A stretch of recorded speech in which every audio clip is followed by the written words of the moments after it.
Cada tarde salía del almacén con cajas vacías entre los brazos. Todos juraban que era una ladrona. Hasta que un millonario decidió seguirla en silencio. Y lo que descubrió al final de ese camino lo derrumbó llorando en plena calle. ¡Deténganla! ¡Esa mujer se está llevando algo del depósito! El grito de Ricardo Bermúdez cortó el aire del patio de carga como un latigazo. Mariela Restrepo se congeló a 3 pasos del portón de salida, con una caja de cartón apretada contra el pecho y los nudillos blancos de tanto aferrarla. No volteó enseguida. Cerró los ojos un instante, respiró hondo, y solo entonces giró el rostro hacia el hombre que se acercaba como un toro herido, sudando, señalándola con el dedo gordo de la mano derecha. Los compañeros que estaban armando pedidos en los pasillos de almacenes Horizonte Sur comenzaron a salir uno a uno, atraídos por el alboroto. Algunos con pinturas y cintas adhesivas todavía en las manos, otros dejando los escáneres sobre los estantes. La rutina del fin de jornada se había roto, y nada entretiene más a la gente aburrida que una vergüenza pública. «Señora Restrepo, abra esa caja». «Ahora mismo», ordenó Ricardo, plantándose frente a ella con los brazos cruzados sobre la panza. «Los robos en este depósito se van a acabar hoy. Y usted va a ser el ejemplo para todos los que aquí adentro se creen muy vivos». Mariela no respondió. Bajó la mirada hacia el suelo polvoriento. Apretó los labios hasta dejarlos casi blancos. Un pequeño grupo de trabajadores ya formaba un semicírculo alrededor de ellos. Algunos sacaban disimuladamente los celulares. «¿Está sorda, mujer? Le dije que abra esa caja», repitió Ricardo, un tono más alto. «O abre ahí mismo, frente a todo el mundo, o llamo a seguridad y se la entrego esposada a los agentes de la calle. Usted elige». Las manos de Mariela temblaron ligeramente, no por miedo, por rabia contenida, por el peso de tantas tardes soportando comentarios, miradas torcidas, susurros a sus espaldas.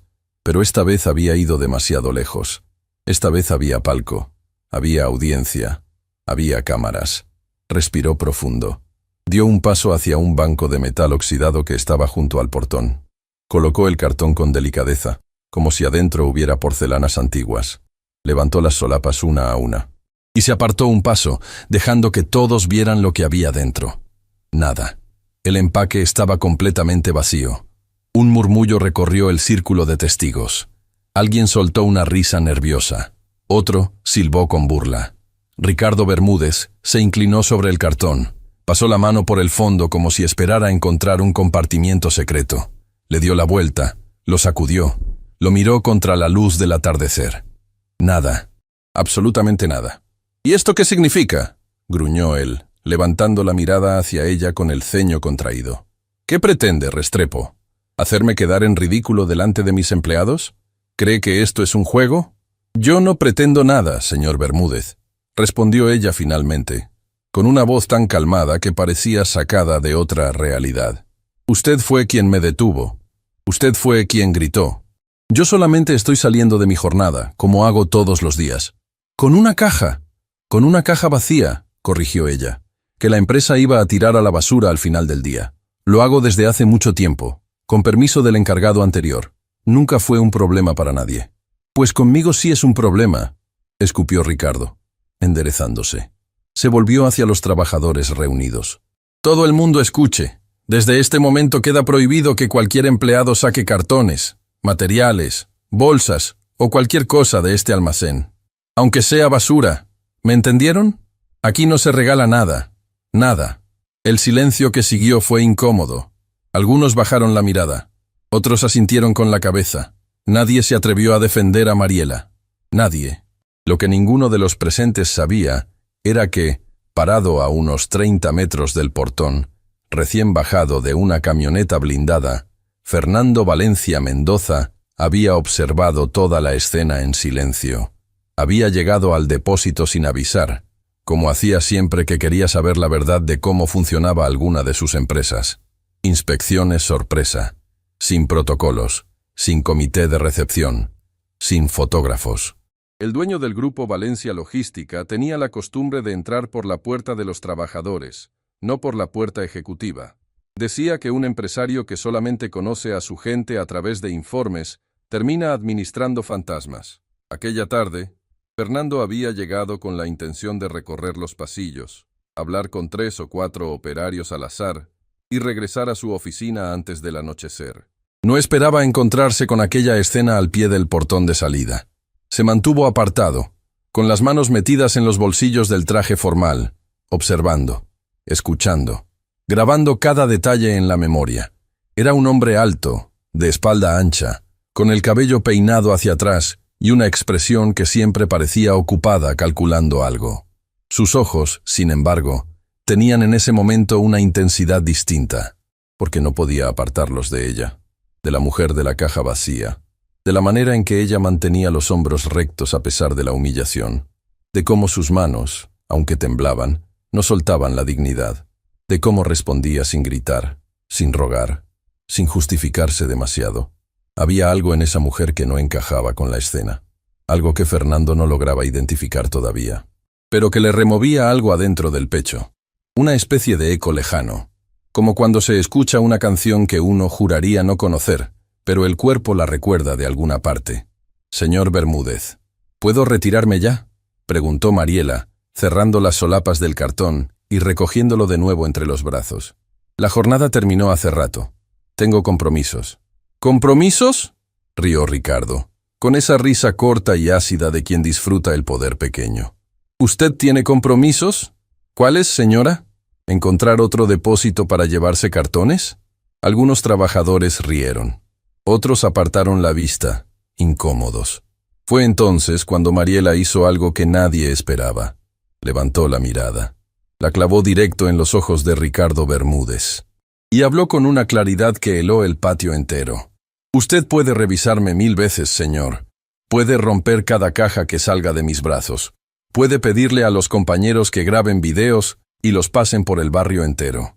Puede hacer lo que quiera con mi nombre, pero jamás va a encontrar en mis manos lo que usted está buscando, porque lo que me llevo de aquí no cabe en ningún cartón.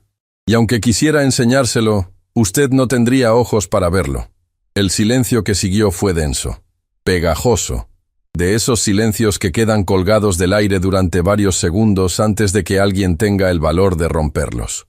Ricardo abrió la boca para contestar. La cerró. Volvió a abrirla. Nada salió. Su rostro se había enrojecido hasta las orejas, y los pliegues de su cuello vibraban con una rabia que no conseguía traducir en palabras. «¡Lucía Paredes!», gritó entonces, buscando refugio en la autoridad de alguien más arriba. «Que venga inmediatamente la jefa de Recursos Humanos. Esta mujer se va a presentar mañana a primera hora a una audiencia disciplinaria. Ya veremos si se pone tan bonita delante del tribunal laboral». Una de las compañeras corrió hacia el edificio administrativo. Mariela no se movió. Se quedó ahí, de pie, con el empaque entre los brazos, esperando. Era como si ya hubiera vivido 1000 veces esa misma escena en su cabeza y se hubiera preparado para todas las variantes posibles. Lucía Paredes llegó caminando a prisa, con una tableta electrónica bajo el brazo y el ceño fruncido. Era una mujer estricta, de movimientos seguros, que había construido su carrera dentro de la empresa a base de reglas y firmas. No se dejaba impresionar fácilmente. Pero cuando vio la escena, cuando vio a Ricardo resoplando como una olla a presión y a Mariela sosteniendo el cartón con esa quietud irritante, algo en su expresión cambió apenas un instante. Una sombra, una duda. Ella conocía a la señora Restrepo. Sabía que no faltaba nunca, que no se enfermaba, que no se quejaba. «¿Qué pasa aquí, señor Bermúdez?», preguntó con voz firme. Ricardo le hizo el relato. Exageró los detalles. Agregó matices que nunca habían ocurrido. Habló de robo sistemático, de falta de respeto, de mala influencia para los otros empleados. Mariela no lo interrumpió ni una sola vez. Solo bajó la mirada hacia el cartón entre sus brazos, como si le hablara en silencio a alguien que estuviera dentro. Cuando Ricardo terminó, Lucía pidió ver la caja. Mariela se la entregó sin resistencia. La jefa de Recursos Humanos la revisó con cuidado. La inclinó, la sacudió, la palpó por dentro. Vacía. «Señor Bermúdez», dijo Lucía, devolviéndole el empaque a Mariela. «Aquí no hay ningún robo. Si usted quiere formalizar una queja, tiene que hacerlo por escrito y con pruebas concretas, no con sospechas. Pero señora Paredes, y le voy a recordar algo más», continuó ella subiendo apenas el tono. El protocolo de la empresa prohíbe las revisiones públicas a los empleados. Si existe una sospecha, se convoca al trabajador en privado, con un representante del área administrativa presente. Lo que usted acaba de hacer delante de todos estos compañeros va a ser incluido en mi reporte, pero no en el de ella, en el de usted. Algunos trabajadores intercambiaron miradas, otros asintieron discretamente. Ricardo quedó boquiabierto. No esperaba aquello. Señora Restrepo, puede retirarse, indicó Lucía, volviéndose hacia Mariela con gesto profesional. Lamento este incidente. Ya hablaremos luego con más calma. Mariela asintió apenas con la cabeza. No sonrió. No agradeció. Simplemente acomodó mejor el cartón entre los brazos, se alisó el cabello recogido y caminó hacia el portón sin volver a mirar a nadie. Sus pasos resonaron firmes sobre el piso de cemento. Cuando pasó al lado del lugar donde Fernando observaba todavía en silencio, ella no lo notó. No supo que el dueño de toda aquella empresa acababa de presenciar la escena completa. No supo que a partir de ese momento, su vida iba a dar un giro que no podía ni siquiera imaginar. Fernando la siguió con la mirada hasta que salió por el portón. Luego permaneció inmóvil unos segundos más, procesando, hasta que se volvió hacia su chofer, Arturo Solís, que esperaba discretamente a pocos metros. «Arturo». «Sí, señor. Quiero saber a dónde va esa señora». «¿Cómo dice, señor?» «Esa señora. La de la caja vacía. Quiero saber a dónde va después de salir del depósito. Todos los días. Todos. Quiero saberlo hoy mismo». El chofer dudó un instante. Había visto a Fernando Valencia tomar muchas decisiones extrañas a lo largo de los años de servirle, pero aquel brillo en sus ojos era nuevo. No era el brillo del empresario, era el brillo de un hombre que acababa de ver un fantasma y todavía no lo sabía. Mariela caminó 3 cuadras hasta la parada del bus colectivo, con el cartón equilibrado entre los brazos. Subió con él como si llevara algo frágil. Se sentó en un asiento al fondo, junto a la ventana. Apoyó la frente en el vidrio y dejó que los edificios pasaran borrosos frente a sus ojos. Nadie en aquel bus imaginó lo que ella cargaba dentro del pecho. El colectivo atravesó la zona comercial, cruzó el puente sobre el río, entró en barrios más humildes. Las calles anchas dieron paso a callejones, el asfalto al empedrado, el empedrado a la tierra. Mariela se bajó en una parada sin techo, al final de la línea, en un sector conocido como San Rafael de los Pinos, un barrio donde la gente se saludaba por el nombre y los perros dormían en el centro de las calles. Detrás de ella, a más de 100 metros de distancia, un carro oscuro y discreto avanzaba despacio. Adentro, Fernando Valencia apretaba los puños sobre las rodillas. Reconocía la dirección. Reconocía el aire. Reconocía el olor a leña quemada mezclado con arepa recién hecha. Pero no quería admitirlo todavía. Mariela caminó por un sendero de tierra, entre casas de ladrillo sin revocar y cercas de madera torcida. Algunos niños jugaban con un balón desinflado. Una señora mayor barría el frente de su casa. Todos saludaban a Mariela por el nombre. Le sonreían. Le ofrecían agua. Ella saludaba de vuelta, con una ternura que parecía otra persona, completamente distinta de aquella mujer silenciosa del almacén. «Señora Mariela, ya llegó», gritó un niño pequeño, corriendo a abrazarla. Ella se agachó, le acarició la cabeza, le puso el cartón vacío entre las manos como si le entregara un regalo. El niño rió con la boca abierta de dientes chiquitos y torcidos y salió corriendo hacia el fondo del sendero con el empaque encima de la cabeza, gritando: «¡Llegaron las cajas! ¡Llegaron las cajas!». Fernando detuvo el carro a un costado de la calle. Se bajó. Caminó a pie los últimos metros, ocultándose detrás de un poste de luz oxidado. Tenía el corazón acelerado.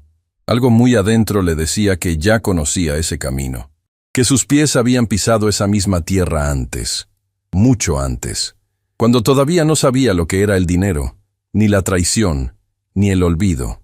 Dobló la esquina y lo vio. Al final del sendero, rodeada por un cerco de madera remendado, se alzaba una construcción humilde. Paredes de bloque pintadas de un tono que el sol había desteñido. Un techo de láminas metálicas con parches. Un portón ancho, abierto, por donde entraban y salían mujeres con bolsas y niños corriendo. Sobre el portón, una tabla de madera gastada, con letras talladas a mano. Fernando entrecerró los ojos para leer. La casita de luz, fundada por doña Amparo Ospina. Las piernas de Fernando Valencia flaquearon. Un peso invisible cayó sobre su pecho. El aire le faltó de golpe. Dio un paso hacia atrás, buscando apoyo en la pared de una casa cercana. Su mano izquierda se aferró al ladrillo. La derecha subió temblando hasta la boca. Aquel nombre grabado en la madera, aquel nombre que hacía casi toda una vida él había enterrado junto con los recuerdos de una infancia que nadie nunca supo que había existido. Amparo Ospina, la mujer que lo había salvado cuando era apenas un niño muy pequeño. La mujer que había acogido a su madre moribunda en un refugio perdido en medio del barro. La mujer cuyo nombre él había prometido honrar y a la que jamás, en tantos años de éxito y de fortuna, había vuelto a buscar. «No puede ser», susurró. Su voz salió rasgada, casi inaudible. Los ojos se le llenaron de lágrimas sin previo aviso. No puede ser el mismo lugar. Y mientras su mirada recorría la fachada de aquella casita humilde, Fernando Valencia, el dueño del grupo Valencia Logística, el hombre más temido en las juntas directivas de 3 países, sintió por primera vez en décadas que alguien le pasaba la mano fría por la nuca, la mano de su pasado. Y una verdad que él llevaba enterrada desde que aprendió a caminar estaba a punto de golpearlo en la cara con la fuerza de todo lo que un día se negó a recordar. Fernando Valencia no conseguía moverse de la pared de ladrillo donde se había apoyado. Las lágrimas le caían sin permiso, resbalándole por las mejillas hasta perderse en el cuello de la camisa. Nunca había llorado así en una calle pública. Nunca había dejado que nadie lo viera con los hombros caídos, ni con la boca temblando, ni con la respiración entrecortada como la de un hombre que acababa de reconocer el rostro de un fantasma muy querido.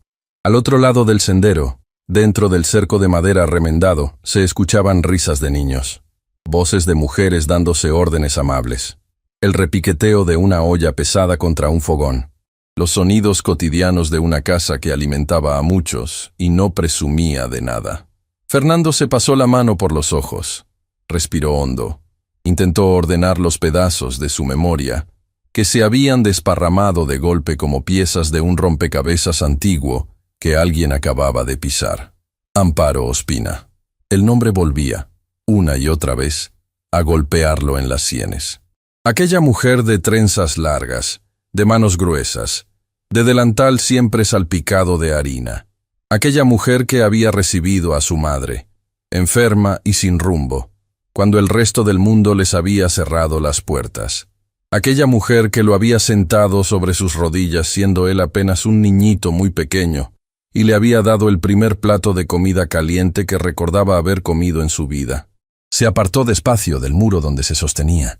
Dio unos pasos hacia atrás. No quería ser visto por ninguna de las mujeres que entraban o salían del portón. No todavía. No así. Regresó al carro donde Arturo Solís lo esperaba con expresión discreta. Se sentó en el asiento trasero.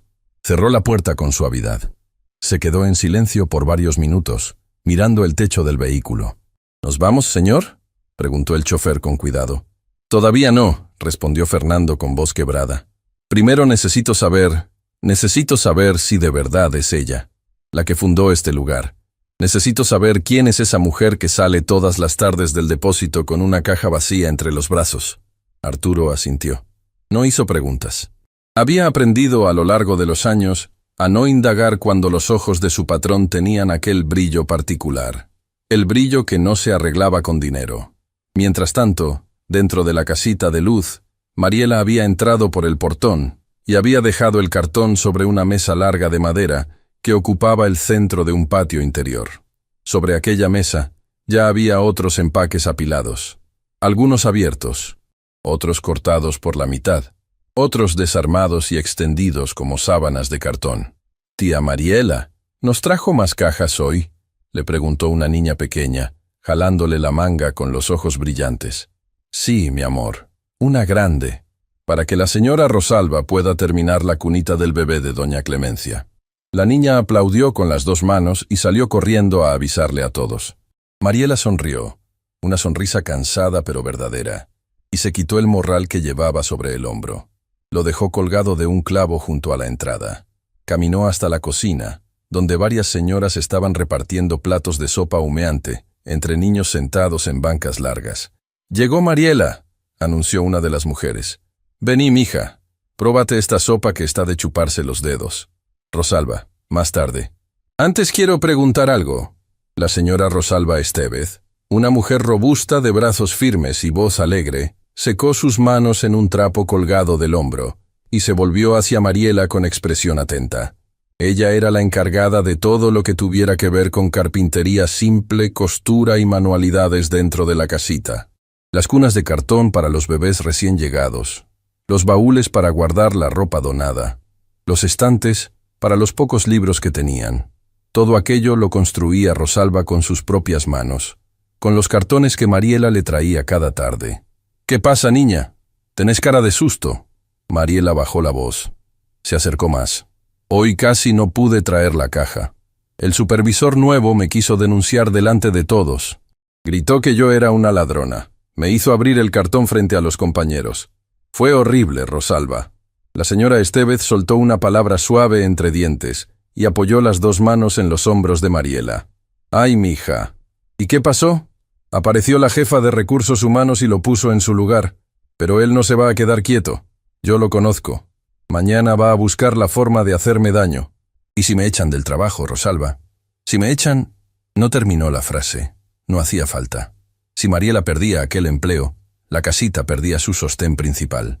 Porque lo que nadie fuera de aquellas paredes sabía era que buena parte del pequeño salario de Mariela se iba en comprar arroz, aceite, leche en polvo, frutas para los niños del hogar.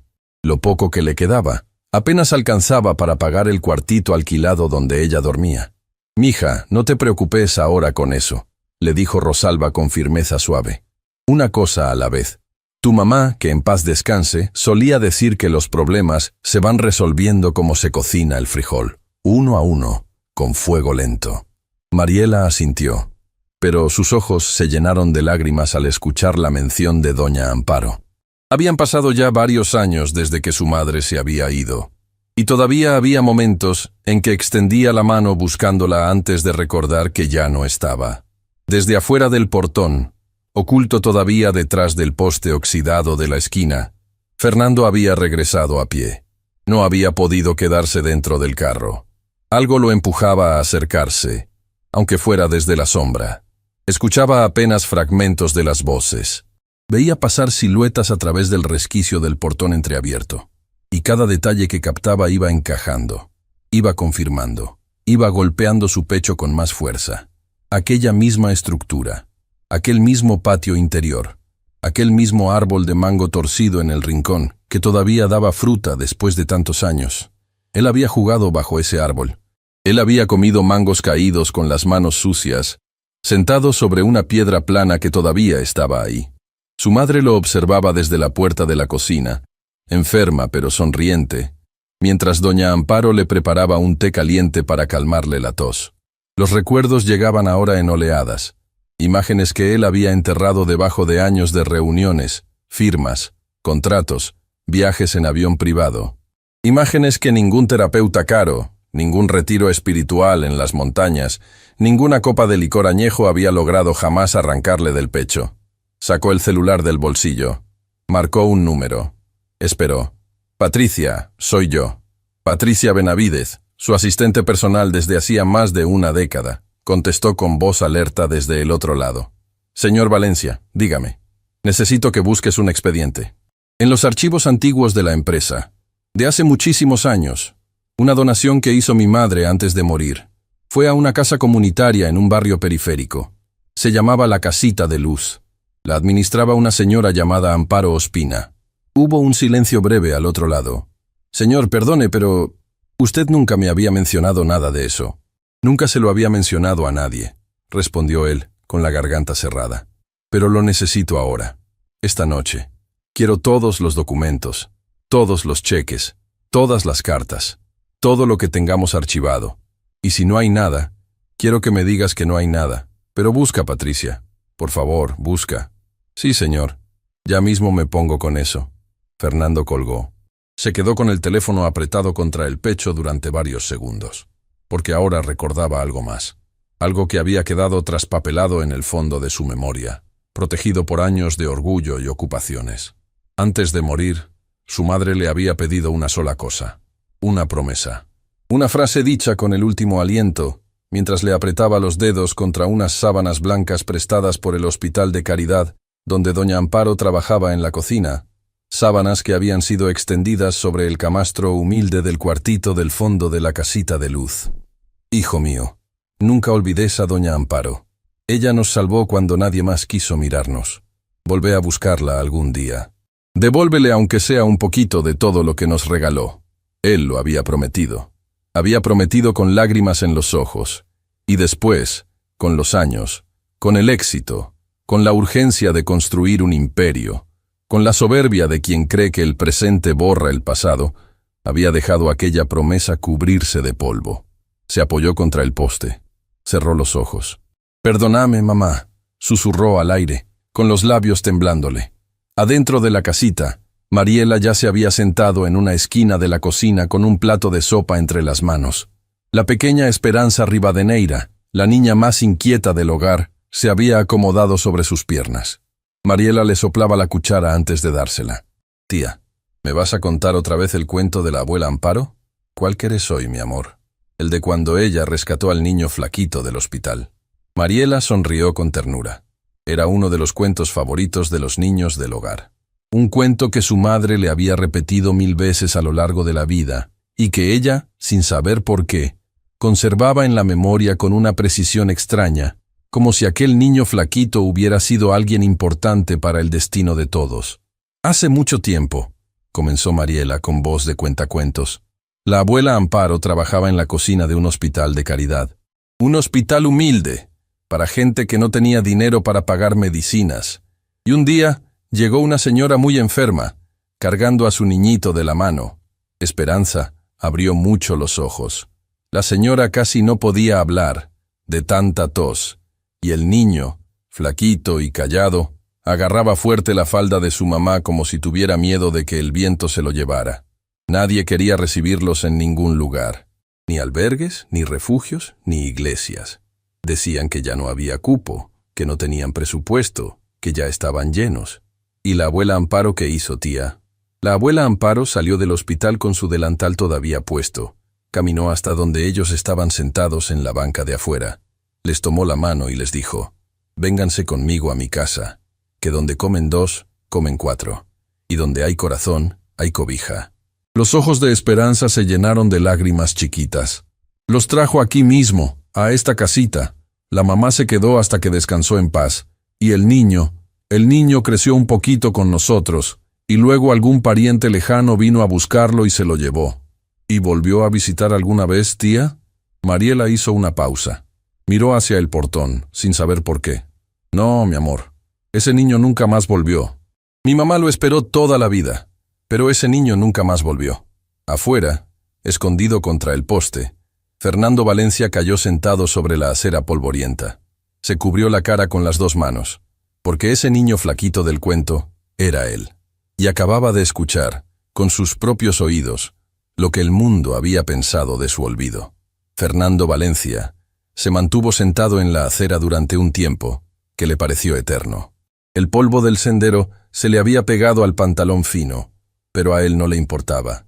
Por primera vez en muchos años, nada le importaba realmente, excepto la voz que seguía sonando dentro de su pecho como una campana lejana. Ese niño nunca más volvió. Ese niño nunca más volvió. Se levantó con dificultad. Sus piernas parecían de algodón. Caminó despacio de regreso al carro, donde Arturo Solís lo esperaba con la expresión de quien sabe que no debe preguntar nada. «Vámonos, Arturo, por ahora». «¿A la oficina, señor?» «No, a casa. Necesito pensar, y necesito leer los documentos que Patricia está buscando». El carro se alejó despacio del barrio San Rafael de los Pinos. Fernando miraba por la ventana sin ver. Las luces de la ciudad comenzaban a encenderse una a una, como si alguien estuviera prendiendo velitas para un rezo colectivo. Aquella noche, encerrado en el estudio de su enorme casa, Fernando recibió de manos de Patricia Benavides un folder amarillo cubierto de polvo. La asistente lo había encontrado en un archivero olvidado en el sótano de la empresa dentro de una caja rotulada con letras descoloridas. Donaciones personales, Doña Teresa Mendoza de Valencia. El nombre de su madre.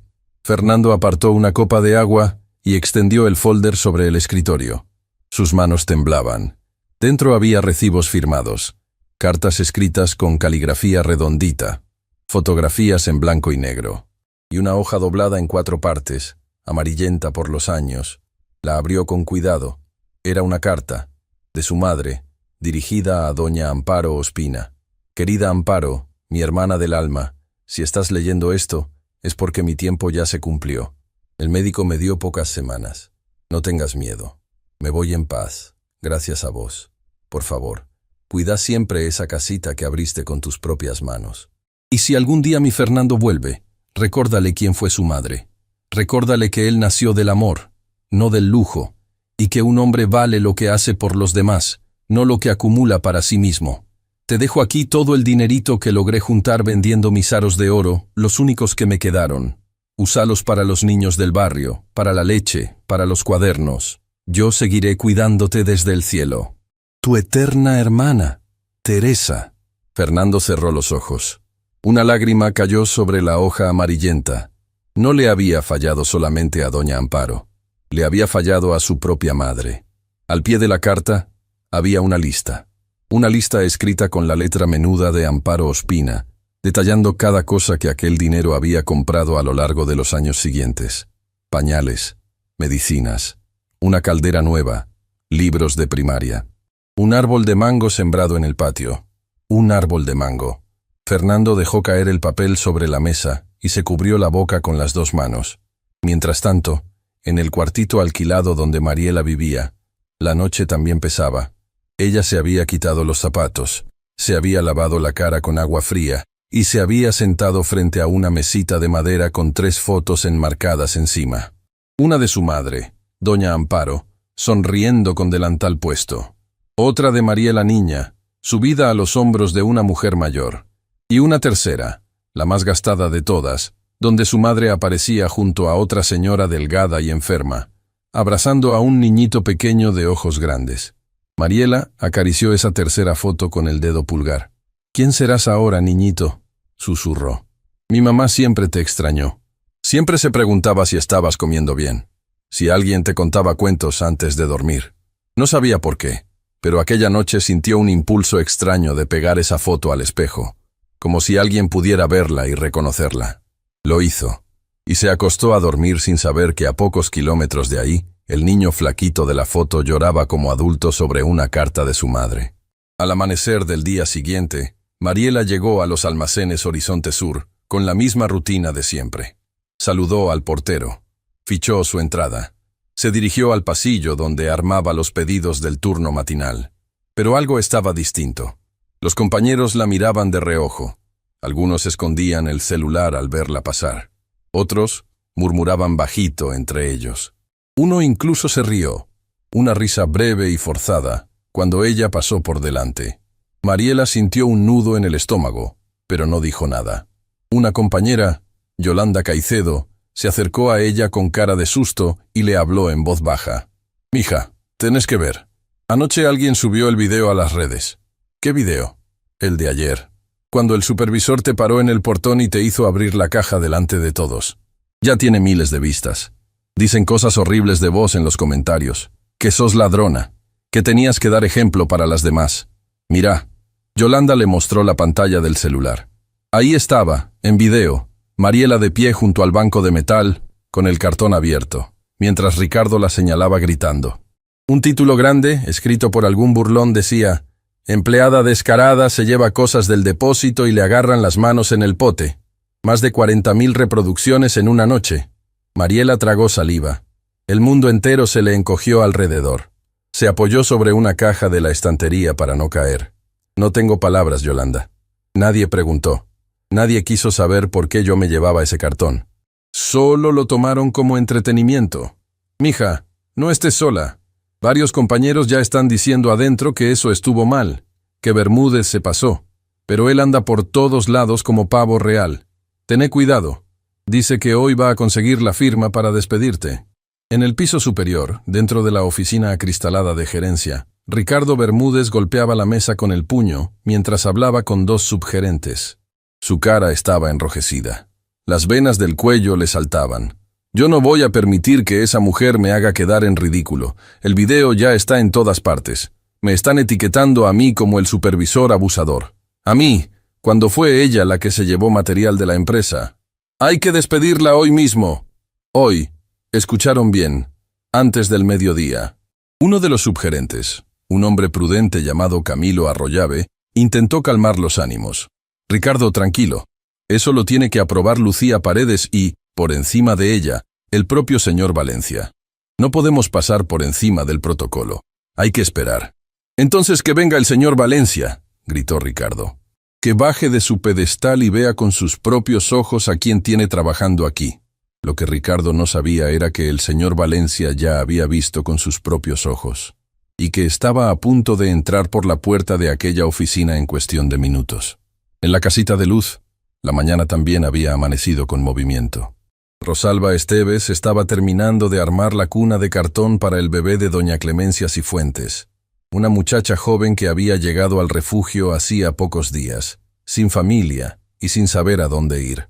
El pequeño había nacido la noche anterior en un hospital público y regresaría aquella misma tarde en brazos de su madre. Rosalba había forrado el cartón con telas suaves donadas. Le había pintado sobre las paredes unas estrellitas con pintura acrílica sobrante. Había reforzado la base con otra capa de cartón grueso de aquellos que Mariela traía del depósito. La cuna estaba hermosa, humilde, pero hecha con amor de verdad. Ya llegó Clemencia con el bebé, avisó una de las señoras desde la puerta. Doña Clemencia entró con el niño envuelto en una manta. Tenía los ojos cansados pero brillantes. Cuando vio la cuna pintada con estrellitas, se detuvo en seco. Se llevó la mano a la boca y rompió a llorar. Rosalba, ¿esto lo hicieron ustedes para mi niño? Claro que sí, mija. Este niño es de todas nosotras ahora. Bienvenido a esta casa. Venga, acueste al angelito aquí adentro. Clemencia colocó al bebé con cuidado sobre las telas suaves. El pequeño abrió los ojos por un instante. Hizo un pequeño ruido con los labios y volvió a dormirse tranquilo. Todas las mujeres de la casita aplaudieron suavemente. Algunas lloraban, otras sonreían con la cara transformada. Era uno de esos momentos pequeños que sostenían la vida entera de aquel lugar. Un niño observaba todo desde una esquina. Tenía los brazos cruzados, las rodillas flacas asomándose bajo los pantalones remendados, y una mirada despierta, demasiado despierta para su edad. Matías Cárdenas, 12 años, ojos grandes y oscuros. Se había criado en la casita desde pequeño, desde que su madre lo dejó una noche lluviosa y nunca más volvió. Doña Amparo lo había tomado como propio. Y cuando Amparo partió, fue Mariela quien asumió el cuidado silencioso de aquel niño sin pedir nada a cambio. Matías no hablaba mucho, pero veía todo, y recordaba todo. Rosalba lo descubrió en la esquina y le sonrió. «Mijo, ¿qué haces ahí tan callado?» «Estaba pensando, tía». «¿En qué, mi amor?» «En el señor que estaba afuera ayer, el de traje». Rosalba se volvió despacio hacia él. «¿Cuál señor, Matías?» «El que lloraba pegado al poste. Yo lo vi desde la ventana de atrás. Estaba escuchando el cuento de tía Mariela. Y lloraba muchísimo, tía. Como llora uno cuando le duele algo muy viejo». Rosalba sintió un escalofrío. No supo por qué, pero algo se removió dentro de ella. «¿Y él te vio a vos, mijo?» «No, tía. Yo me escondí detrás de la cortina. Pero él tenía cara de alguien que conocía este lugar, como si hubiera estado aquí antes». Rosalba se quedó callada. Miró al niño con una mezcla de ternura y pregunta. «Matías, no le cuentes esto a nadie todavía. Deja que yo lo piense despacito, ¿bueno?» «Bueno, tía». Aquella misma mañana, pocas horas después, un carro oscuro se estacionó frente al cerco de madera de la casita de Luz. Del asiento trasero bajó un hombre alto, vestido con ropa mucho más sencilla que la del día anterior. Camisa sobria, pantalón oscuro, sin corbata. Había decidido no entrar como empresario. Había decidido entrar como lo que era realmente. Un hijo que había tardado demasiado en volver. Fernando se quedó frente al portón un instante. Respiró hondo. Empujó la madera. Adentro, las mujeres se movían de un lado a otro. Algunas lavando, otras cocinando. Los niños jugaban en el patio interior, bajo el árbol de mango torcido que todavía daba fruta. Rosalba fue la primera en notar al extraño. Se limpió las manos en el delantal y caminó hacia él con expresión cauta. ¿Puedo ayudarle, señor? Fernando abrió la boca.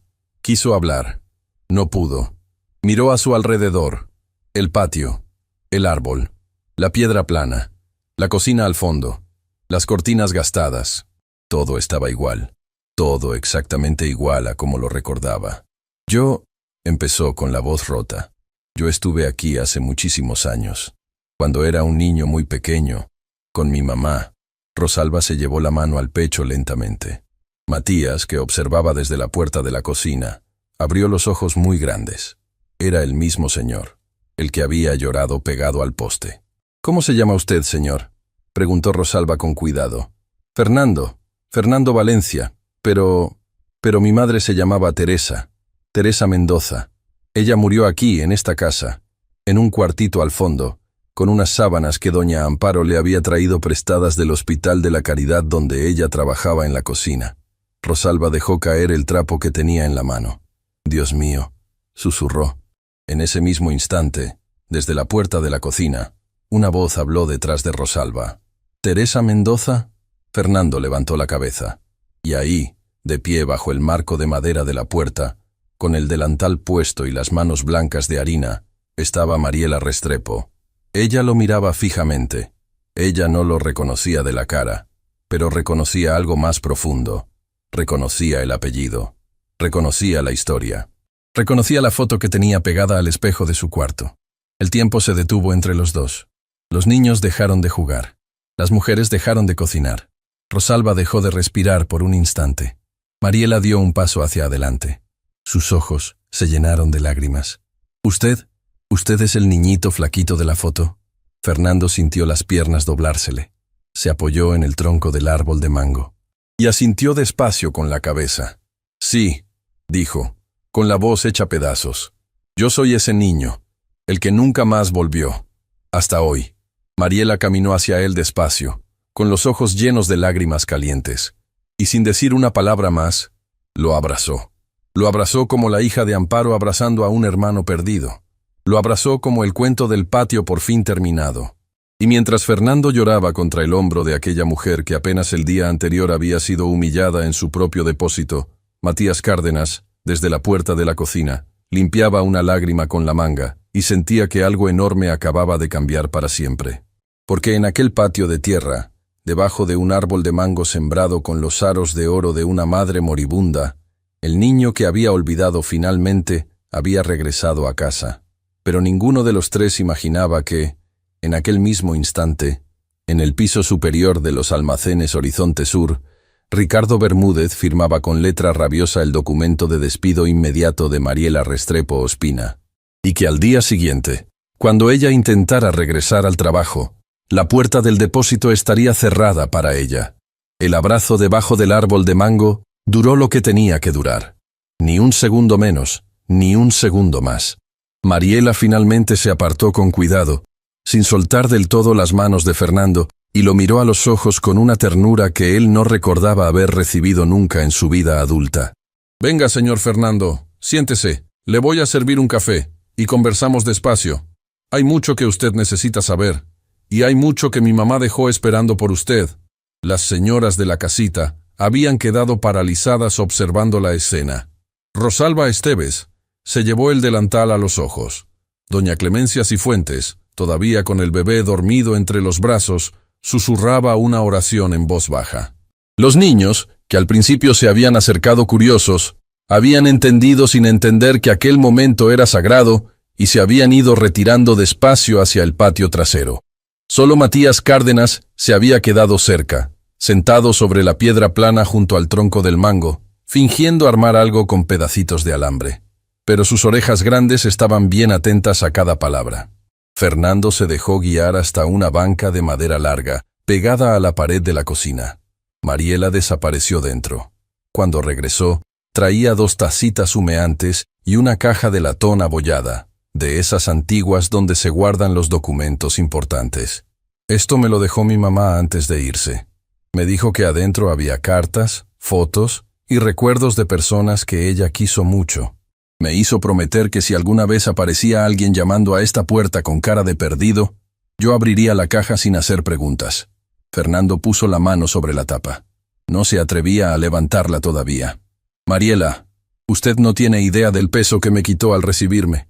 Yo vine aquí sin saber qué esperar, sin saber si iba a ser recibido con puerta cerrada, con reclamos, con silencio. Y usted me abrazó. ¿Por qué? Mariela sonrió. Una sonrisa pequeña, cansada, verdadera.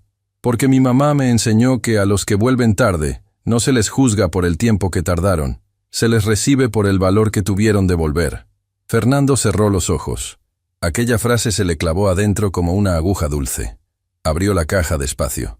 Adentro había fotografías desteñidas, pequeños sobres amarillos, una trenza corta de cabello guardada en un papel doblado, y, en el fondo, un cuaderno forrado con tela gastada, escrito a mano de principio a fin con la caligrafía redondita de doña Amparo.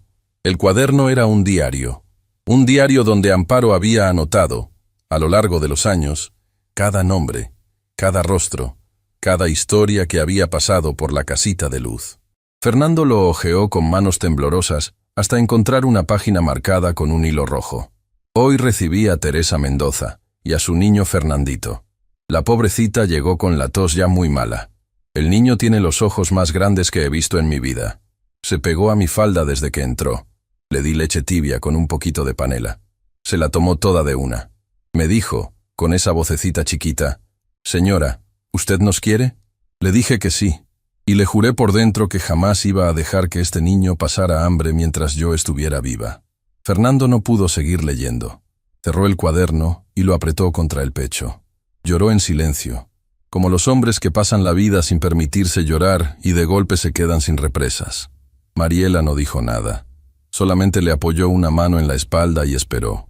Mientras aquel reencuentro ocurría debajo del árbol de mango, en los almacenes Horizonte Sur, la mañana avanzaba con una tensión distinta.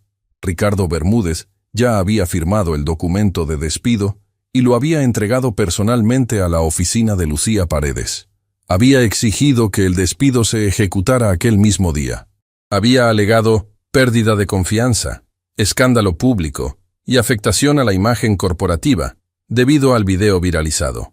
Lucía había leído el documento con el ceño fruncido. Sabía que algo ahí no cuadraba. Un despido por justa causa requería pruebas, y ella misma había revisado personalmente el cartón vacío. No había delito, no había robo, no había absolutamente nada que sostuviera la decisión. Pero Ricardo tenía el respaldo de 2 subgerentes que él mismo había reclutado con el tiempo. Y el protocolo, por desgracia, permitía ejecutar la separación bajo ciertas figuras administrativas. Lucía tomó el teléfono. Marcó directamente a la oficina del señor Valencia. 3 veces. Nadie contestó. Patricia Benavídez le respondió por mensaje escrito que el señor estaba en una reunión privada inaplazable y que no podía ser interrumpido por nada del mundo. Lucía apretó los labios, se pasó la mano por la frente y firmó el documento con una mano, mientras con la otra abría un segundo folder aparte en su computadora. Un folder privado donde empezó a guardar copias de todo: el video, los testigos, el protocolo violado, los mensajes internos. Algo le decía que aquella historia no había terminado todavía, y que ella iba a necesitar cada uno de esos papeles más adelante. Cuando Mariela regresó al depósito aquella tarde para terminar un pedido pendiente, la sorpresa la golpeó en el portón. El vigilante, un hombre mayor de nombre Bernabé Urbano, la miró con tristeza y le habló en voz baja. «Mija, no puedo dejarte entrar. Tengo instrucciones escritas. Me dieron la orden esta mañana». «¿Qué orden, don Bernabé?» «Estás despedida, mija. Desde hoy. Aquí dice que por escándalo público y pérdida de confianza. Lo siento mucho, de verdad. Pero si yo te dejo pasar, el que pierde el trabajo soy yo». Mariela se quedó parada frente al portón durante varios segundos. No lloró, no gritó, no discutió. Solamente asintió despacio con la cabeza, como quien ya se había preparado para aquel golpe desde la noche anterior. «Entiendo, don Bernabé. Gracias por avisarme con respeto. No es su culpa». «Mija, hay algo más». Bernabé sacó un sobre del bolsillo de su chaqueta. Se lo entregó con discreción, mirando hacia los lados. Me lo dejó doña Yolanda esta mañana, bien temprano, con la instrucción de que yo te lo entregara solamente si te negaban la entrada. Dice que adentro está todo lo que vas a necesitar. Mariela tomó el sobre con cuidado. Lo guardó en su cartera sin abrirlo ahí mismo. Se despidió del vigilante con una sonrisa apagada y emprendió el camino de regreso a pie, sin fuerzas siquiera para tomar el bus. Caminó cuadras y cuadras por la avenida. El sol le pegaba en la cara.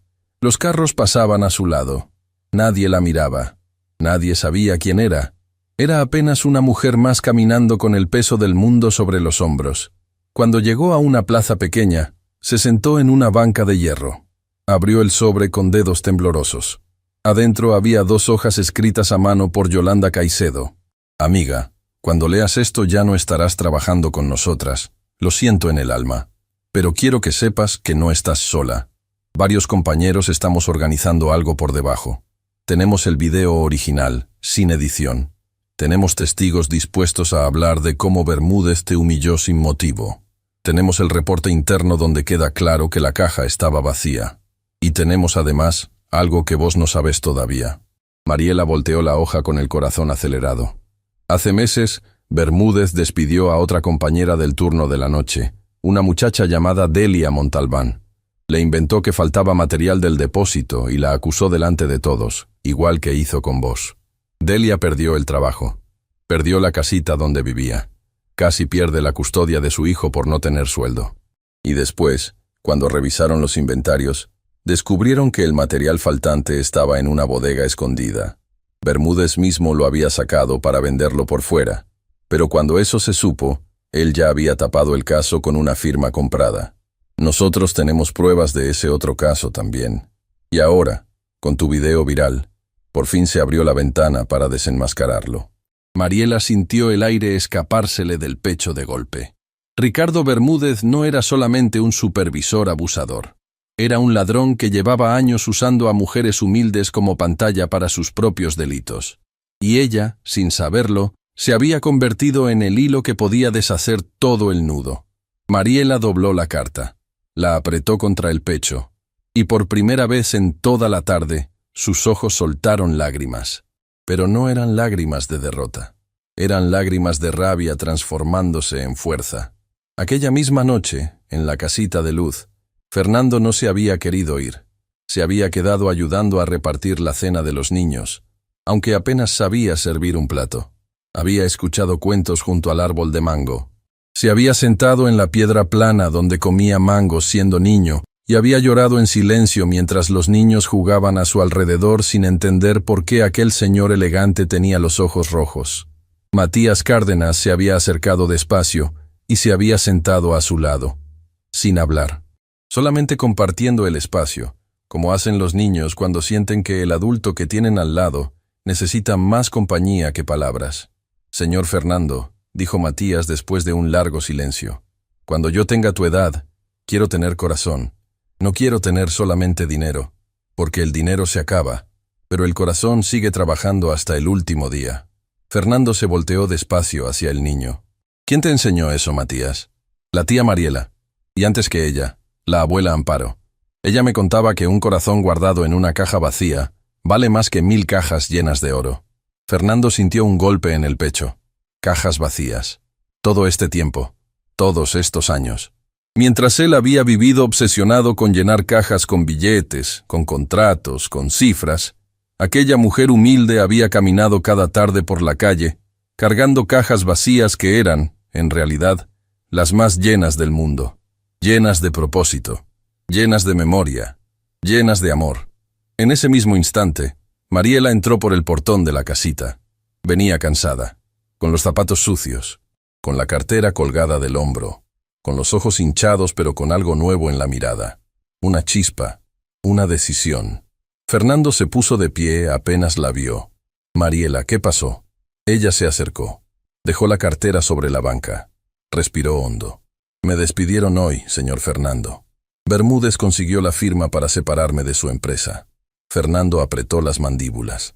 La sangre se le subió a las sienes. ¿Qué dijo usted? Que me despidieron, sin pruebas, sin audiencia, sin derecho a defenderme. Pero no vine a quejarme con usted. Yo no vine a pedirle que me devuelva el trabajo. Mariela. No, señor. Escúcheme. Yo vine a pedirle otra cosa. Sacó del bolso la carta de Yolanda Caicedo. Se la extendió. Fernando la recibió con la mano temblando. La leyó en silencio, línea por línea. Cuando terminó, sus ojos tenían un brillo distinto al de esa mañana. Ya no eran los ojos del empresario frío. Tampoco eran los ojos del hombre quebrado. Eran los ojos del niño del patio de mango convertido en guerrero. Esto no es contra mí, Mariela. Esto es contra otras Delias. Esto es contra otras Marielas. Esto es contra toda mujer humilde que haya pasado por las manos de ese hombre en mis propias empresas. Exactamente, señor Fernando. Y si vamos a pelear, quiero que peleemos no solo por mí. Quiero que peleemos por todas las que no tuvieron esta suerte. Fernando asintió despacio. Tomó el teléfono del bolsillo. Marcó un número. Patricia, necesito que mañana a primera hora me reúna con Lucía Paredes, con los asesores legales y con un investigador privado. Y necesito también los expedientes de todas las trabajadoras despedidas por escándalo público en los últimos años. Todas, sin excepción. No quiero que se nos escape ninguna. Colgó. Miró a Mariela. Mañana empieza la otra guerra, y esta vez no la vamos a perder. La torre corporativa del Grupo Valencia Logística se alzaba contra el cielo de la mañana siguiente como un gigante de cristal. Fernando entró por la puerta principal con un paso que los empleados de recepción nunca habían visto en él. No saludó con la frialdad habitual. No pidió café. No se detuvo frente al espejo del pasillo ejecutivo para ajustarse el cuello. Caminó derecho hacia el ascensor privado con Mariela Restrepo a su lado, vestida con la misma sencillez de siempre, la cartera cruzada sobre el pecho y la mirada alta. Los empleados se volteaban discretamente. Algunos reconocían a Mariela del video. Otros solamente percibían el aire distinto que rodeaba a aquella mujer humilde, caminando al lado del dueño del grupo empresarial. En la sala de reuniones del piso 22 ya esperaban Lucía Paredes, Patricia Benavídez, dos abogados corporativos de nombre Ignacio Villagómez y Valentina Peláez, y un hombre de expresión serena con una carpeta gruesa sobre las rodillas. El investigador privado, Esteban Rojo Prieto. Fernando entró y cerró la puerta personalmente. No se sentó en la cabecera. Arrastró una silla común, de las del costado de la mesa, y la puso junto a la de Mariela. Luego se acomodó a su lado. El gesto fue pequeño, pero lo dijo todo. Mariela no era una invitada en aquella reunión. Era la otra voz principal. «Gracias por venir a esta hora», abrió Fernando con voz firme. «Les voy a ser directo. Lo que vamos a hablar aquí no sale de esta sala hasta que yo lo autorice. Estamos frente a un problema que es mucho más grande de lo que parece. Y lo vamos a atacar desde la raíz». Lucía Paredes respiró hondo y abrió su laptop. «Señor Valencia, antes de que usted continúe, yo necesito decirle algo. Yo sabía que el despido de la señora Restrepo estaba mal. Se lo intenté avisar, pero no logré contactarlo a tiempo. Aún así, firmé el documento bajo presión de Bermúdez y sus subgerentes. Quiero que sepa que durante todo el proceso guardé copias privadas de cada evidencia que pasó por mis manos. Tengo respaldos del video sin editar. Tengo mensajes internos donde Bermúdez presume de tener influencia sobre la gerencia operativa. Y tengo los protocolos violados señalados uno por uno». Abrió una carpeta en pantalla con más de 40 archivos ordenados por fecha. Fernando miró a Lucía con una mezcla de respeto y gratitud. «Lucía, usted acaba de hacer más por esta empresa en una sola noche que muchos ejecutivos en toda su carrera. Gracias». Luego se volvió hacia el investigador. «Esteban, cuéntenos lo que encontró». Esteban Rojo Prieto colocó la carpeta sobre la mesa. La abrió con calma. «Señor Valencia, he dedicado toda la madrugada a investigar el patrón que la señora Yolanda Caicedo describió en la carta que ustedes me enviaron, y los hallazgos son contundentes. Ricardo Bermúdez ha ejecutado despidos bajo acusaciones similares durante años. Todas las víctimas han sido mujeres, todas humildes, todas sin recursos legales para responder. Y en al menos 3 casos confirmados, los inventarios faltantes que él atribuyó a las trabajadoras aparecieron después vendidos en locales informales del mercado negro, rastreables hasta intermediarios contratados directamente por él. Mariela apretó los puños sobre sus rodillas. Identifiqué 7 despidos sospechosos, continuó Esteban. De esos 7, 6 mujeres aún viven dentro del mismo perímetro urbano. Las ubiqué a todas, y una de ellas, la más conocida por los demás empleados, es Delia Montalbán Izaguirre. Vive en un cuarto alquilado detrás de una panadería.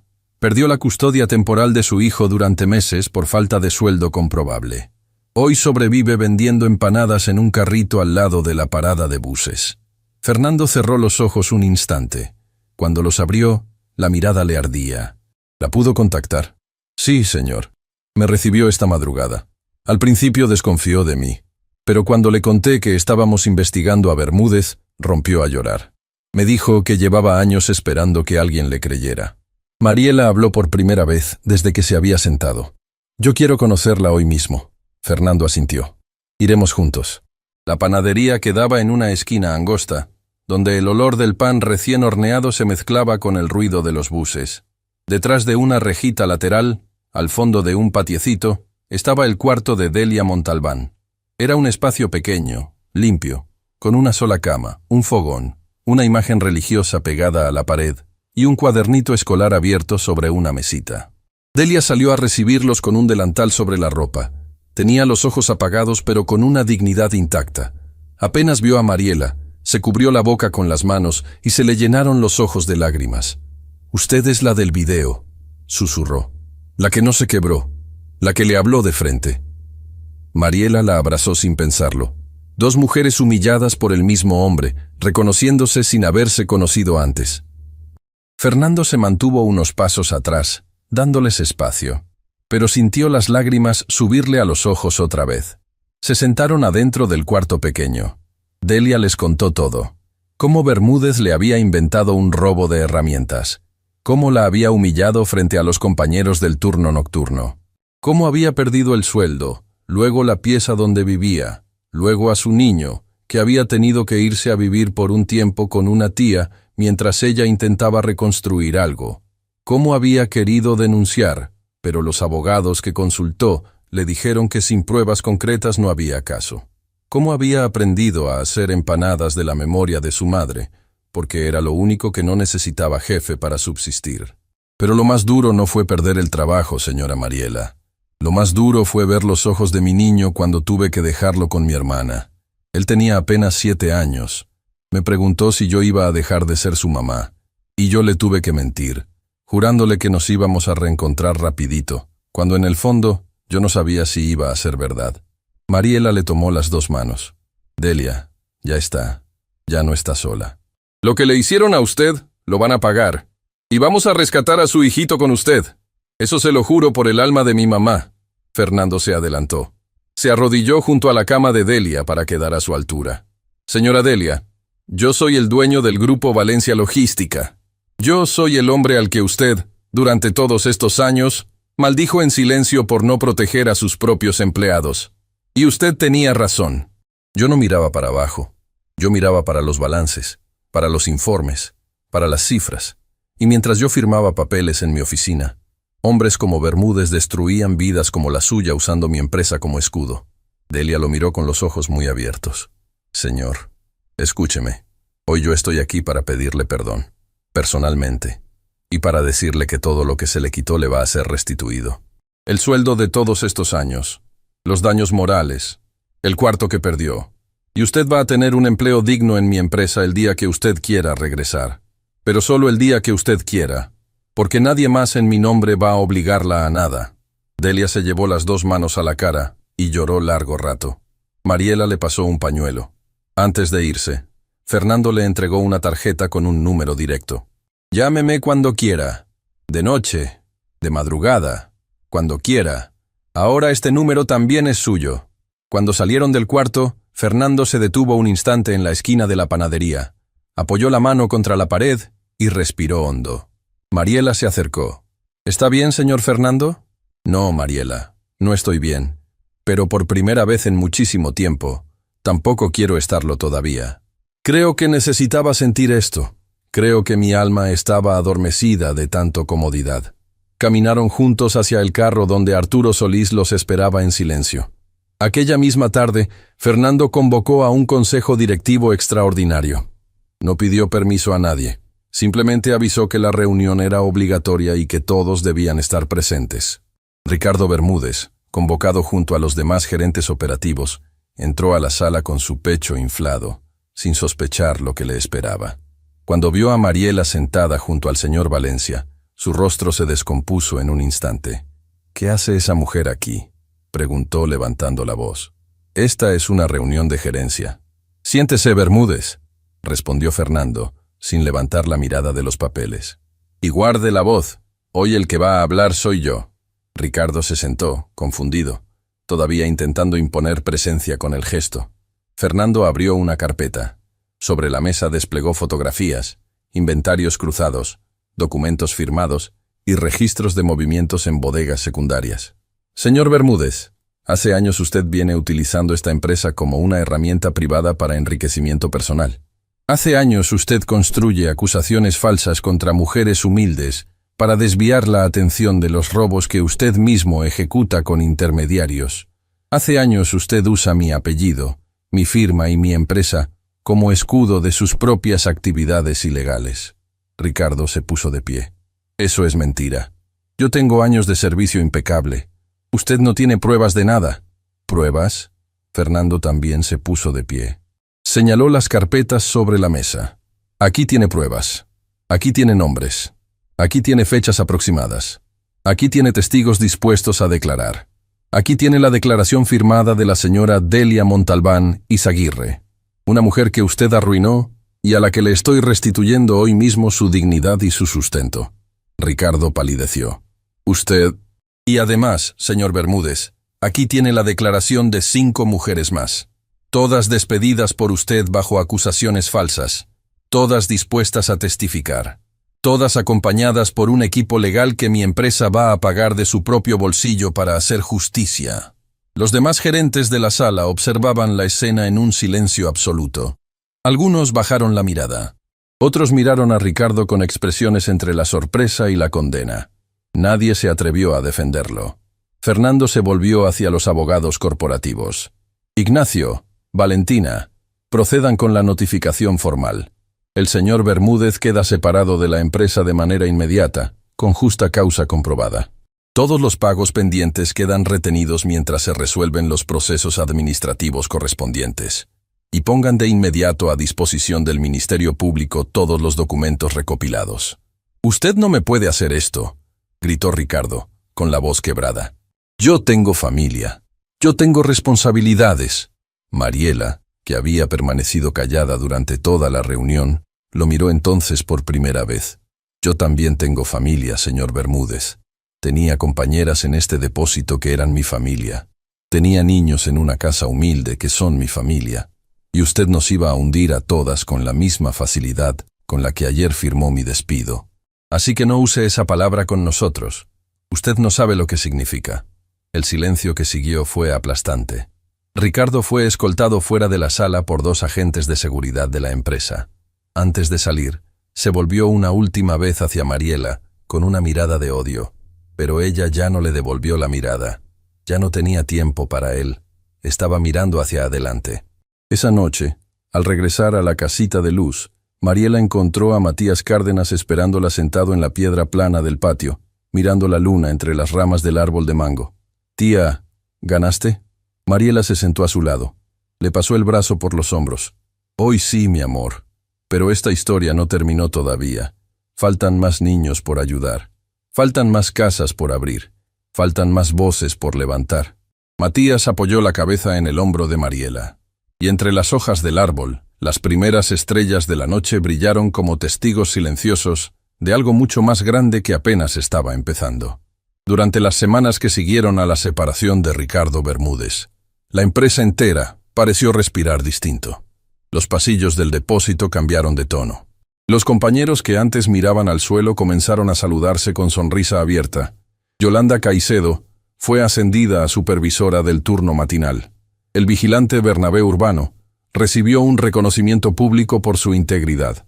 Y los documentos recopilados por el investigador Esteban Rojo Prieto ya estaban en manos del Ministerio Público, avanzando con un peso que ningún abogado comprado podía frenar. Valentina Cáceres, la abogada corporativa, Coordinaba junto con Ignacio Villagómez la restitución financiera a cada una de las 7 mujeres identificadas. No solamente a Delia Montalbán, también a Sonia Arango, a Mercedes Tinoco, a Adelina Quispe, a Berta Palencia, a Rosario Velasco y a Eugenia Montecino. Todas visitadas, todas escuchadas, todas reconocidas como víctimas de un patrón que había sido ignorado durante demasiado tiempo. Fernando Valencia había cambiado. No era el mismo hombre que entraba a su oficina con prisa. Ahora llegaba temprano, pasaba por el depósito a saludar a los trabajadores por nombre y terminaba sus jornadas en la casita de luz, ayudando a servir la cena o sentándose en la piedra plana junto al árbol de mango a escuchar las historias de Matías Cárdenas. Pero había algo que todavía no había enfrentado, algo que se había guardado dentro del pecho como una piedra pequeña pero pesada. Algo que Mariela Restrepo había notado sin decir nada. Su hijo, Sebastián Valencia. Un muchacho adolescente, alto, callado, que vivía en la misma casa enorme que Fernando, pero que llevaba años sin cruzar con él más de 3 palabras al día. Desde que la madre de Sebastián había fallecido, padre e hijo se habían convertido en 2 habitantes de un mismo castillo silencioso. Una tarde, Mariela se atrevió a tocar el tema. «Señor Fernando, no es asunto mío, pero usted está reconstruyendo la vida de muchas personas. ¿Y la de su propio hijo?» Fernando bajó la mirada hacia la taza de café que sostenía entre las manos. «Mariela, con Sebastián, yo ya no sé por dónde empezar. Él me mira como si yo fuera un extraño. Y tiene razón. Durante años, yo fui un extraño. Entonces deje de serlo». Fernando la miró. Mariela sonrió con aquella ternura firme de siempre. «Tráigalo a la casita. No le explique nada antes. Déjelo ver con sus propios ojos». Aquella misma noche, Fernando esperó a Sebastián en la sala grande de la casa. El muchacho bajó las escaleras con los audífonos puestos, el ceño cerrado, y la actitud de quien ya había decidido que aquella conversación también sería vacía. «Sebastián, mañana te quiero llevar a un lugar. Papá, tengo planes. Te pido solamente una tarde. Después, si querés, no me volvés a dirigir la palabra por el resto de tu vida. Pero dame esa tarde». El muchacho se quitó un audífono. Lo miró con desconfianza. «¿Qué lugar?» «Un lugar donde hace mucho tiempo alguien nos salvó la vida a tu abuela Teresa y a mí. Un lugar que yo traicioné durante años con mi olvido. Y que hoy me está enseñando todo lo que yo debería haberte enseñado a vos». Sebastián se quedó callado. Algo en el tono de su padre era nuevo. Sin darse cuenta, asintió con la cabeza. Cuando el carro se detuvo frente al cerco de madera de la casita de luz, Sebastián miró por la ventana con una mezcla de curiosidad y recelo. Nunca en su vida había estado en un barrio así, ni en una calle de tierra, ni frente a una casa humilde con techo de láminas remendado. Fernando bajó primero. Sebastián lo siguió despacio. Adentro, los niños jugaban en el patio trasero. Rosalba Esteves lavaba platos junto al fogón. Doña Clemencia Cifuentes amamantaba a su bebé sentada en una silla plástica. Esperanza Rivadeneira corría detrás de una gallina distraída. Y en la mesa larga del patio interior, Mariela estaba doblando cartones junto a Matías. Matías fue el primero en ver a Sebastián. Se quedó quieto, mirándolo. Sebastián no sabía qué hacer. Hundió las manos en los bolsillos. Dio un paso al costado, como quien busca salir sin ser notado. Pero Matías se levantó de la silla, caminó hacia él sin miedo y le extendió la mano. «Hola, yo soy Matías. ¿Vos sos el hijo del señor Fernando?» Sebastián dudó. Nunca nadie le había hablado con esa naturalidad. En su colegio privado, todos calculaban cada frase antes de dirigirle la palabra. Estrechó la mano del niño con torpeza. «Sí, soy Sebastián. Vení. Te voy a mostrar el árbol de mango que tu abuela Teresa ayudó a plantar». Sebastián se volteó hacia su padre, confundido. Fernando asintió con los ojos húmedos. El muchacho siguió al niño hasta el centro del patio. Durante la próxima hora, Matías le contó a Sebastián toda la historia, con la voz clara de quien no tiene edad para mentir. Le habló de doña Amparo, de la enfermedad de Teresa, de cómo aquel árbol había crecido con los aros de oro de una madre que lo había dado todo, de cómo aquel niño flaquito del cuento era ahora su papá. Sebastián escuchó. En ningún momento interrumpió. En ningún momento puso cara de aburrimiento ni sacó el celular. Al final, simplemente se sentó en la piedra plana. Miró el árbol. Se pasó una mano por los ojos. Fernando se acercó despacio. Se sentó junto a su hijo. «Papá, ¿por qué nunca me contaste nada de esto?» «Porque yo mismo lo había enterrado, hijo. Porque yo creía que lo mejor era olvidar. Y mientras yo me olvidaba de quién había sido, también me olvidé de ser tu padre. Te pido perdón, Sebastián, por todos los años que no estuve, por todos los silencios, por todas las veces que preferí una reunión antes que una cena con vos». Sebastián no respondió enseguida. Bajó la cabeza. Sus hombros temblaron. Y de repente, aquel adolescente de coraza dura, aquel muchacho que llevaba años fingiendo que nada le importaba, se inclinó hacia su padre y lo abrazó. Lo abrazó largo. Lo abrazó como no lo hacía desde que era muy pequeño. Mariela los vio desde la puerta de la cocina. Se llevó las manos al pecho. Las lágrimas le rodaron sin aviso. Esa misma noche, ya de regreso en la casa, Fernando invitó a su hijo al estudio. Le mostró la caja de latón que Mariela le había entregado. Le mostró la carta de Teresa. Le mostró el diario de Amparo. Y ahí, entre las páginas del diario, encontraron juntos una hoja suelta que Fernando no había revisado todavía. Era una anotación breve, escrita por Amparo años después de la muerte de Teresa. «Hoy vino a visitarme el tío que se llevó al pequeño Fernandito. Un hombre mayor, de pocas palabras. Vino con los ojos tristes. Me dijo que no era capaz de criar al niño como él merecía, pero que los papeles legales lo obligaban a cumplir. Me rogó que le perdonara si algún día el niño crecía sin amor. Me prometió al menos asegurar que nunca le faltara alimento ni escuela. Recé por él, y recé por Fernandito. Porque a veces los que cumplen una obligación sin cariño hacen más daño silencioso que los que abandonan de frente». Fernando leyó la anotación 2 veces. Sebastián lo observaba desde el otro lado del escritorio. «Papá, ese tío fue el que te crió». «Sí, y nunca supe explicarme por qué siempre sentí que él cumplía un deber, no un cariño. Hoy lo entiendo. Él hizo lo que pudo, pero el frío con el que yo aprendí a vivir venía de ahí.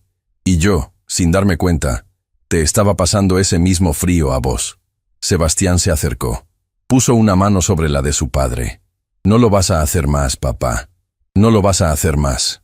Al día siguiente, en la casita de Luz, Delia Montalbán llegó caminando con un niño pequeño tomado de la mano. El niño miraba todo con ojos grandes, asombrado por el árbol de mango, por los otros chicos corriendo, por el olor a guiso saliendo de la cocina. «Mariela, te presento a mi hijo. Hoy lo recuperé. La jueza firmó esta mañana». Mariela se arrodilló frente al niño. Le acarició la mejilla con ternura. «Hola, mi amor. Bienvenido a la casita». El niño sonrió tímidamente y se acercó a Delia, escondiéndose detrás de su falda. Matías se acercó con un cartón recortado en forma de avión y se lo entregó como regalo. «Vení, te voy a enseñar a volar esto». Los 2 niños se fueron corriendo hacia el fondo del patio. Delia y Mariela se quedaron una junto a la otra, mirándolos alejarse. Ninguna dijo nada. No hacía falta. Afuera, frente al portón, un carro oscuro se estacionó. Bajaron 3 personas con cámaras y libretas. Un reportero se acercó al cerco con respeto. «¿Esta es la casita de Luz? Venimos de Noticias del Sur. Nos contaron que aquí hay una historia que el país entero debería conocer». Mariela miró a Rosalba. Rosalba miró a Mariela. Y por primera vez en décadas, la casita estaba a punto de salir del anonimato. El equipo de Noticias del Sur entró a la casita de Luz con el respeto de quien pisa terreno sagrado. La reportera se llamaba Antonia Figueredo. Era una mujer seria, de voz baja, que había pedido por teléfono la autorización de Mariela antes de llevar una sola cámara al interior del patio. Mariela había aceptado con una sola condición: que no la hicieran a ella protagonista del reportaje, que hablaran de doña Amparo, de las mujeres de la casita, de los niños, del árbol de mango. La entrevista duró toda la mañana. Antonia escuchó con los ojos brillantes. Rosalba Estévez mostró las cunas de cartón que había armado a lo largo de los años. Doña Clemencia Cifuentes contó cómo había llegado sin rumbo con su bebé y había sido recibida sin preguntas. Esperanza Rivadeneira recitó un poema que había aprendido con tía Mariela. Matías Cárdenas, sentado en la piedra plana, relató con su voz clara la historia del niño flaquito del cuento, sin nombrar a Fernando, porque Mariela le había pedido respeto por aquel secreto todavía suyo. Fernando Valencia observaba desde un rincón del patio, junto a Sebastián. Había decidido no aparecer en cámara. No era su momento, era el momento de ellas. Cuando el reportaje salió al aire, el país entero se detuvo. Las redes se llenaron de comentarios. Miles de personas lloraron frente a sus pantallas. El video que meses antes había humillado a Mariela en los almacenes Horizonte Sur fue reemplazado en las plataformas por un video nuevo. Aquel donde Rosalba enseñaba una cuna de cartón con estrellitas pintadas. Aquel donde Esperanza recitaba su poema con las manos enlazadas. Aquel donde Matías decía, mirando directo a la cámara, con aquella dignidad de los niños que ya han vivido demasiado: mi tía Mariela me enseñó que las personas buenas no necesitan que las vean. Les basta saber que están haciendo lo correcto. Esa frase recorrió el continente entero en cuestión de días. La respuesta pública fue un tsunami. Llegaron donaciones desde lugares que nadie esperaba. Familias humildes enviando pequeñas cantidades en sobres con cartas escritas a mano. Empresas medianas ofreciendo servicios. Universidades convocando a Mariela como oradora invitada. Escuelas pidiendo visitar la casita con sus alumnos. Y madres anónimas enviando mensajes confesando que aquella historia les había devuelto la fe en algo que creían perdido. Fernando no se movió de en medio, pero tampoco se quedó en los márgenes. Convocó una rueda de prensa propia. Una sola, corta, en la puerta de su torre corporativa. Habló de pie, sin podio, sin asesores detrás, con Sebastián a su lado. Mi nombre es Fernando Valencia Mendoza. Durante años construí un imperio ignorando a las personas que sostenían cada ladrillo de mis edificios. Hoy declaro públicamente dos cosas. La primera, que el Grupo Valencia Logística va a destinar parte permanente de sus ingresos a la Fundación Amparo Ospina, creada oficialmente desde hoy, dedicada a proteger y acompañar a mujeres humildes, víctimas de despidos arbitrarios y de abusos laborales silenciosos. La segunda, que esta fundación no va a llevar mi nombre. Va a llevar el nombre de la mujer que me salvó cuando yo era apenas un niño muy pequeño. Porque los imperios se construyen con cifras, pero los legados se construyen con gratitud. El discurso duró menos de 2 minutos, pero se compartió millones de veces. Pasaron los días. La casita fue restaurada con la ayuda de los donantes, pero respetando cada detalle original. El árbol de mango quedó intacto. La piedra plana siguió en su lugar. Las cortinas gastadas fueron reemplazadas por otras nuevas, pero Rosalba guardó las viejas en un baúl, como reliquia. El cerco de madera fue reforzado. Se agregaron 2 cuartos más al fondo. Una pequeña biblioteca, con libros donados por las escuelas del país. Y una placa nueva, junto a la placa antigua de Doña Amparo, que decía: aquí se recibe a todos. Donde hay corazón, hay cobija. Ricardo Bermúdez fue condenado formalmente por el sistema judicial. Los bienes acumulados con sus robos fueron entregados como parte de la restitución a las víctimas. No volvió a aparecer en ningún documento público. Su historia terminó como terminan todas las historias de quienes creyeron que podían humillar a los humildes sin consecuencias. En el silencio del olvido. Delia Montalbán. Izaguirre aceptó el empleo que Fernando le ofreció, pero no como operaria, como coordinadora del nuevo programa de acompañamiento de trabajadoras, dedicado a vigilar los protocolos internos de la empresa y prevenir cualquier forma de abuso. Su hijo, reintegrado definitivamente, fue matriculado en la misma escuela pública donde había estado Matías. Lucía Paredes fue ascendida a directora general de recursos humanos del grupo. Patricia Benavides mantuvo su puesto de asistente personal, pero Fernando le reconoció oficialmente los años de lealtad con un paquete que le permitió construir por fin la casa propia que nunca había logrado. Yolanda Caicedo, desde su nueva posición de supervisora, fundó un pequeño comité interno de trabajadoras para revisar quejas silenciosas. Bernabé Urbano siguió siendo el vigilante del portón, pero ahora entraba y salía con la cabeza alta. El investigador Esteban Rojo Prieto fue contratado permanentemente por la empresa para auditar otros depósitos en distintas regiones. Y las otras 6 mujeres rescatadas por la investigación siguieron sus caminos con restitución integral. Sebastián Valencia volvió a la casita todos los fines de semana, sin que nadie se lo pidiera.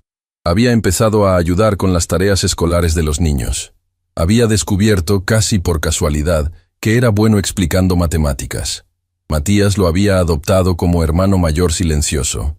Una tarde, caminando juntos por el patio, Sebastián se detuvo frente al árbol de mango. «Papá, yo quiero estudiar algo que sirva para lugares como este. No quiero administrar empresas. Quiero hacer leyes que protejan a las personas que nadie protege».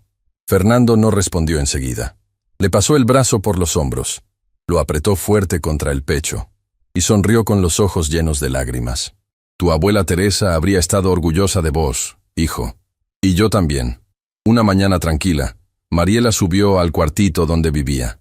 Se acercó al espejo y por primera vez en mucho tiempo, despegó la foto vieja que tenía allí desde hacía meses. Aquella donde su madre abrazaba a una mujer enferma y a un niñito de ojos grandes. La foto del niño flaquito. La llevó consigo hasta la casita. Se la entregó a Fernando sin decir una palabra. Fernando la tomó con manos temblorosas. Reconoció a su madre. Reconoció a doña Amparo. Se reconoció a sí mismo, pequeño, apretado contra la falda de la mujer que le había dado el primer plato caliente de su vida. Mariela. ¿Dónde estaba esta foto? Pegada al espejo de mi cuarto. Todas las noches antes de acostarme, yo miraba al niñito y le deseaba buenas noches. Sin saber quién era, sin saber que algún día iba a llegar caminando a esta puerta, convertido en hombre. Fernando no pudo hablar. Guardó la foto contra el corazón. El último día de aquel año, la casita de luz organizó una cena abierta para todo el barrio. Mesas largas armadas con cartones forrados con telas. Ollas grandes de sopa humeante. Panes recién hechos.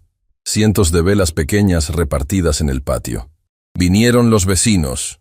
Vinieron las familias de los niños del refugio. Vinieron las mujeres rescatadas. Vinieron trabajadores del depósito, antiguos y nuevos. Vino Antonia Figueredo con su equipo, pero esta vez sin cámara, solamente a comer. Vino Sebastián con una amiga del colegio que había insistido en conocer el lugar. Vinieron Lucía, Patricia, Yolanda, Bernabé, Esteban, Ignacio, Valentina, Delia con su hijo de la mano, doña Clemencia con su bebé dormido en el hombro, Esperanza corriendo entre las piernas de los invitados. En el centro del patio, debajo del árbol de mango, Fernando y Mariela se sentaron uno junto al otro en la piedra plana. Matías se acomodó entre los dos, como siempre. Rosalba pidió silencio con un golpe suave de cuchara contra una olla. Todos callaron. Hasta el viento pareció detenerse. «Mariela, mija, decí unas palabras. El lugar te las está pidiendo». Mariela no quería, pero Matías la empujó suavecito con el hombro.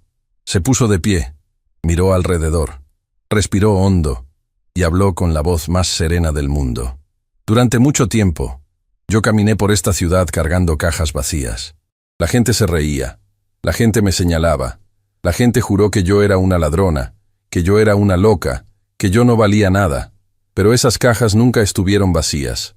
Esas cajas cargaban la memoria de mi mamá, cargaban los sueños de estos niños, cargaban el hambre de señoras que no tenían a dónde ir, cargaban el silencio de todas las mujeres que alguna vez fueron humilladas por alguien más fuerte y no tuvieron voz para defenderse». Hizo una pausa.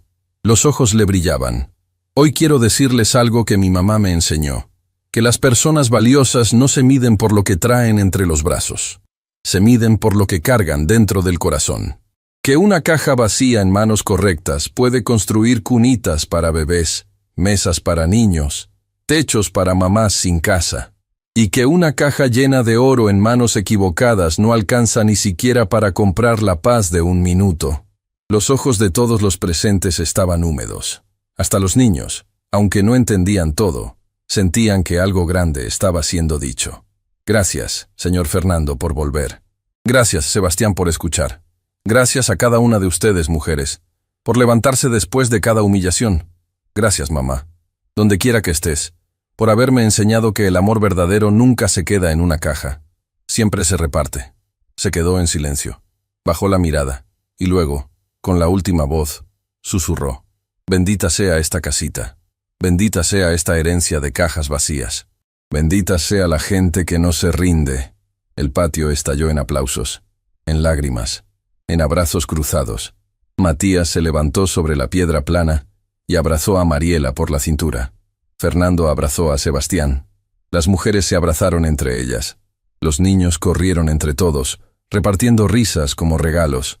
Arriba, entre las hojas del árbol de mango, la brisa movió suavemente las ramas.